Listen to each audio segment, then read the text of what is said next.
Hi friends, ಧ್ರುವಶ್ರೀ ಚಾನಲ್ಗೆ ನಿಮ್ಮೆಲ್ಲರಿಗೂ ಸ್ವಾಗತ. ಇವತ್ತು ನಾವು ಹಸಿ ತೊಗರಿಕಾಳು ಮತ್ತು ಸೊಪ್ಪನ್ನು ಯೂಸ್ ಮಾಡಿ ಹೇಗೆ ಸಾಂಬಾರು ಮಾಡೋದು ಅಂತ ನೋಡೋಣ ಬನ್ನಿ. ಮೊದಲು ಕಾಳು ಮತ್ತು ಸೊಪ್ಪನ್ನ ನೀಟಾಗಿ ತೊಳ್ಕೊಳ್ಳಿ. ಆಮೇಲೆ ಒಂದು ಪಾತ್ರೆಯಲ್ಲಿ ನೀರನ್ನ ಕಾಯಕ್ಕಿಡಿ. ನೀರು ಚೆನ್ನಾಗಿ ಬಿಸಿ ಆದಮೇಲೆ ಅದಕ್ಕೆ ಕಾಳುಗಳನ್ನ ಹಾಕಿ, ಹಾಗೆ ಕಾಳು ಜೊತೆ ನಿಮಗೆ ಖಾರಕ್ಕೆ ಬೇಕಾಗುವಷ್ಟು ಹಸಿಮೆಣಸಿನ್ಕಾಯಿನ ಬೇಯಕ್ಕೆ ಹಾಕಿ ಒಂದು 10 ಮಿನಿಟ್ಸ್ ಇದನ್ನು ಬೇಯಿಸ್ಕೊಂಡು ಮೆಣಸಿನ್ಕಾಯಿನ ಒಂದು ಪ್ಲೇಟ್ಗೆ ತೆಗೆದಿಟ್ಕೊಳ್ಳಿ. ಆಮೇಲೆ ಅದಕ್ಕೆ ಸೊಪ್ಪನ್ನು ಹಾಕಿ ಮತ್ತೆ ಒಂದು 5 ಮಿನಿಟ್ಸ್ ಬೇಯಿಸ್ಕೊಳ್ಳಿ.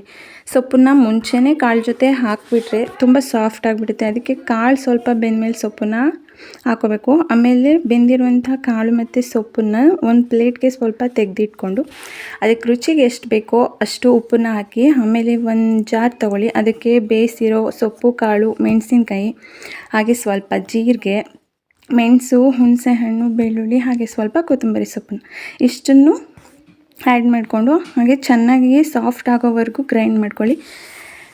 ಅದನ್ನು ಬೇಯ್ತಾ ಇರೋ ಸಾಂಬಾರಿಗೆ ಮಿಕ್ಸ್ ಮಾಡಿ ಸ್ವಲ್ಪ ಹೊತ್ತು ಬೇಯಿಸ್ಕೊಳ್ಳಿ. ಸೈಡ್ಗೆ ಇನ್ನೊಂದು ಪಾತ್ರೆನ ಇಟ್ಟು ಒಗ್ಗರಣೆಗೆ ಸ್ವಲ್ಪ ಎಣ್ಣೆ ಬಿಟ್ಟು, ಎಣ್ಣೆ ಕಾಯಿದ ಮೇಲೆ ಸಾಸಿವೆ ಹಾಕಿ, ಸಾಸಿವೆ ಚಿಟಪಟ ಅಂತ ಸಿಡಿದ್ಮೇಲೆ ಜಜ್ಜಿರೋ ಅಂಥ ಬೆಳ್ಳುಳ್ಳಿನ ಹಾಕಿ ಸ್ವಲ್ಪ ಬಣ್ಣ ಬದಲಾಗೋವರೆಗೂ ಫ್ರೈ ಮಾಡ್ಕೊಳ್ಳಿ. ಅದಕ್ಕೆ ಸಾಂಬಾರನ್ನ ಒಗ್ಗರಣೆ ಹಾಕಿ. ಇದಕ್ಕೆ ನೀವು ಹಾಲನ್ನು ಕೂಡ ಸೇರಿಸ್ಕೋಬೋದು ಬೇಕಂದರೆ, ಇಲ್ಲಾಂದರೆ ಸ್ಕಿಪ್ ಮಾಡ್ಬೋದು ಫ್ರೆಂಡ್ಸ್. ಹಾಗೆ ತೊಗರಿಕಾಳಲ್ಲಿ ಸಾಕಷ್ಟು ಬೆನಿಫಿಟ್ಸ್ ನಮಗೆ ಸಿಗುತ್ತೆ. ಇದು ರಕ್ತದೊತ್ತಡನ ಕಾಪಾಡುತ್ತೆ, ಪೊಟ್ಯಾಷಿಯಂ ಅಂಶ ಇದರಲ್ಲಿಗೆ ಇದೆ, ಹಾಗೆ ರಕ್ತಹೀನತೆಯನ್ನು ಕೂಡ ಇದು ತಡೆಯುತ್ತೆ, ರಕ್ತದೊತ್ತಡವನ್ನು ಕಡಿಮೆ ಮಾಡಿ ಜೀರ್ಣಕ್ರಿಯೆಗೆ ಇದು ತುಂಬ ಹೆಲ್ಪ್ ಆಗುತ್ತೆ. ಇದರಲ್ಲಿ ಇನ್ನೂ ಸಾಕಾದಷ್ಟು ಬೆನಿಫಿಟ್ಸ್ಗಳು ಕೂಡ ಸಿಗುತ್ತೆ. ಇದನ್ನು ಬಿಸಿ ಬಿಸಿ ಮುದ್ದೆ, ಅನ್ನ ಯಾವುದ್ರ ಜೊತೆನಾದರೂ ಸರ್ವ್ ಮಾಡ್ಬೋದು. ಟೇಸ್ಟ್ ತುಂಬ ಚೆನ್ನಾಗಿರುತ್ತೆ. ನೀವು ಟ್ರೈ ಮಾಡಿ, ಟೇಸ್ಟ್ ಹೇಗೆ ಬಂತು ಅಂತ ಕಮೆಂಟ್ ಮಾಡಿ. ಹಾಗೆ ನನ್ನ ವಿಡಿಯೋ ಇಷ್ಟ ಆದರೆ ಲೈಕ್ ಮಾಡಿ, ಶೇರ್ ಮಾಡಿ, ಸಬ್ಸ್ಕ್ರೈಬ್ ಮಾಡಿ, ಹಾಗೆ ಪಕ್ಕದಲ್ಲಿರೋ ಬೆಲ್ ಐಕಾನ್ನ ಕ್ಲಿಕ್ ಮಾಡಿ.